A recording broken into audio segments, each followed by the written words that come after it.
வாக்காளர் பட்டியலில் விடுபட்ட பெயர்களை சேர்ப்பதற்கு 13 டாக்குமெண்ட்டில் ஏதாவது ஒரு டாக்குமெண்ட்டை கொடுங்க அப்படின்ட்டு தேர்தல் ஆணையம் இப்போ அறிவுறுத்தியிருக்கிறாங்க.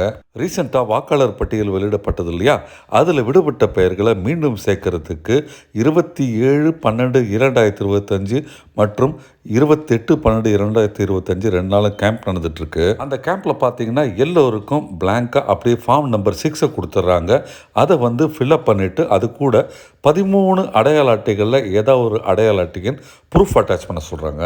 கேம்பில் இருக்கிற அதிகாரிகள் பார்த்தீங்கன்னா அடையாள அட்டையாக பேன் கார்டு, ஆதார் கார்டு இல்லாட்டி ரேஷன் கார்டு போன்ற டாக்குமெண்ட் கொடுத்தா போகிறோன்னு சொல்கிறாங்க. இவை இல்லாட்டி என்ன தான் பண்ணுறது? அதற்கு தான் இந்திய தேர்தல் ஆணையம் 13 விதமான டிஃப்ரெண்ட் ஆவணங்களின் பட்டியல் கொடுத்துருக்குறாங்க. அதிலிருந்து நீங்கள் ஏதாவது ஒன்று அட்டாச் பண்ணி கொடுத்தாலே போகும். நம்பர் 1 பார்த்தீங்கன்னா பர்த் சர்டிஃபிகேட், பிறந்ததுக்கான சான்றிதழ். Number 2 passport. நம்பர் 3 நீங்கள் ஸ்கூல்லையோ இல்லை யூனிவர்சிட்டியில் படிச்சிருந்தீங்கன்னா அதுக்கான கல்வி சான்றிதழ். நம்பர் 4 யாராவது ரிட்டையர்டில் இருக்கீங்கன்னா நீங்கள் பென்ஷன் வாங்குறீங்கன்னா அதற்கான ஆர்டர். அது மட்டும் இல்லை, அது கூடவே என்ன சொல்லியிருக்காங்கன்னா ஏதாவது கவர்மெண்ட் இஷ்யூ பண்ண ஐடி. 5வது பார்த்தீங்கன்னா 1987க்கு முன்னால் கவர்மெண்ட் ஏதாவது டாக்குமெண்ட் இஷ்யூ பண்ணியிருந்தாங்கன்னா அந்த டாக்குமெண்ட். அப்படி இஷ்யூ பண்ண டாக்குமெண்ட் பார்த்தீங்கன்னா ஜூலை 1, 1987க்கு முன்னால் இருக்கணும். நம்பர் 6 காடுகளில் வசித்த உரிமை சான்றிதழ். அநேகமாக இது பழங்குடியினருக்கும் காட்டு ஓரமாக வசித்த மக்களுக்காக இருக்கலாம். நம்பர் 7 சாதி சான்றிதழ், ஓபிசி, எஸ்சி, எஸ்டி போன்ற பிரிவினருக்கு. Number 8 national register of citizen, NRC என சொல்லப்படும் பதிவில் பெயர் இருந்தால் அந்த ப்ரூஃபு. Number 9 family register. இப்படி ஏதாவது இருக்கான்னு தெரியல, அநேகமாக ரேஷன் கார்டாக இருக்கலாம், அதை கொண்டு போங்க. நம்பர் 10 பிஆர்சி என சொல்லப்படும் permanent residence certificate. Number 11 government Lando இல்லாட்டி வீடு அலாட் பண்ணதுக்கான ஒரு சர்டிஃபிகேட்.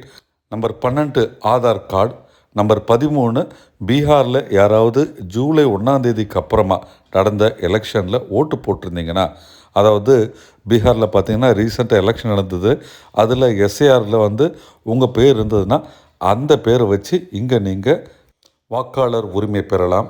இந்த 13 டாக்குமெண்ட்டில் ஏதாவது ஒன்று இருந்தாலே கொடுக்கலாம். அதனால் என்கிட்ட ஆதார் இல்லை, பேன் இல்லை, ரேஷன் கார்டு இல்லைன்றவங்க இந்த 13 டாக்குமெண்ட்டில் ஒன்று கொடுத்துட்டு அந்த ஃபார்ம் 6 ஃபில்அப் பண்ணி கொடுத்தீங்கனாலே அந்த ஆவணங்களை முறையாக சரி பார்த்துட்டு தகுதியுள்ள வாக்காளர் பெயர்களை இறுதி வாக்காளர் பட்டியலில் சேர்ப்பாங்க. இதற்காக வாக்காளர் பதிவு அலுவலர்கள் அப்படின்ட்டு சில அலுவலர்கள் இருக்காங்க, அவங்க தான் இதை முடிவு பண்ணுவாங்க. இதில் வெளிப்படைத்தன்மை இருக்கணுன்றதுக்காக அந்த வாக்காளர் பதிவு அலுவலர்கள் கூட அரசியல் கட்சியினரும் ஆலோசனைகள் நடத்தி அதன் மூலம் இந்த விஷயங்கள்லாம் ஃபைனல் ஆகும். இதில் ஏதாவது ஒரு சந்தேகம், டாக்குமெண்ட்டை கொடுத்தும் அந்த அலுவலர் அதை ஏற்க மறுக்கிறன்னா நீங்கள் திமுக, அதிமுக, அப்புறம் பார்த்தீங்கன்னா பாஜக, தவிக போன்ற கட்சிகளில் ஏதாவது ஒரு அரசியல் பிரமுகரை நீங்கள் அணுகி உங்கள் பிரச்சனையை தெளிவாக விளக்கி ஓட்டு உரிமை வேணும்னு நீங்கள் கேட்டிங்கன்னா அவங்க அந்த வாக்காளர் பதிவு அலுவலரை அணுகி அவர்கள் உங்களுக்காக வாதாடி உங்கள் பெயரை நிச்சயமாக இடம்பெற செய்வாங்க. நிறைய பேர் இந்த லிஸ்ட்டில் பேர் வராட்டி என்ன, நான் ஓட்டு போட்டால் ஏதாவது பெரிய மாற்றம் வரப்போகுதுன்னு நினைக்கிறீங்க. அப்படி இல்லைங்க, நம்முடைய இந்திய அரசாங்கம் மெல்ல மெல்ல மெல்ல எல்லா விதமான விஷயத்தையும் லிங்க் பண்ணிக்கிட்டே இருக்கிறாங்க. ஓட்டு போடுறது உங்கள் கடமை, அதற்காகவும் நீங்கள் சரியான வாக்காளர் அட்டையை வாங்கணும்.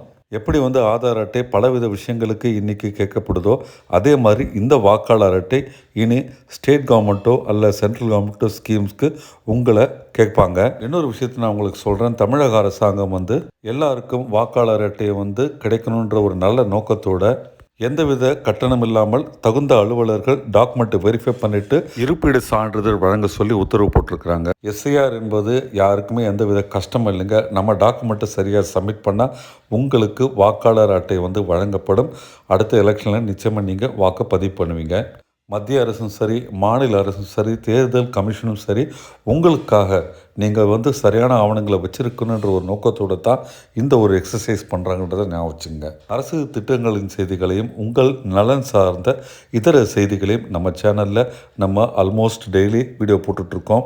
அதனால் மறக்காமல் நம்ம சேனல் நீங்கள் சப்ஸ்கிரைப் பண்ணுங்கள். இந்த வீடியோ பிடிச்சிருந்தால் லைக் பட்டன் ப்ரெஸ் பண்ணுங்கள்.